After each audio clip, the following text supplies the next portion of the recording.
দাঁতের ডাক্তারের কাছে বল্টু এসে বলল, বল্টু, ডাক্তার সাহেব, আপনি দাঁত তুলতে পারেন? ডাক্তার, হ্যাঁ পারি। বল্টু, তাহলে যে আমার সঙ্গে আমাদের বাড়ি যেতে হবে, আমার দাদির দাঁত তুলতে হবে।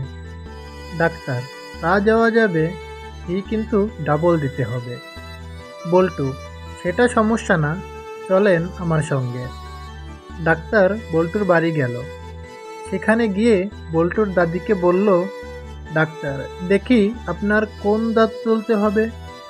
দাদি, আমার সঙ্গে একটু কষ্ট করে পুকুর পাড়ে চলেন। পুকুর পাড়ে গিয়ে দাদি বললেন, আজ গোসল করতে গিয়ে পুকুরে দাঁত পড়ে গেছে, আপনি কষ্ট করে তুলে দেন। ডাক্তার বেহুশ।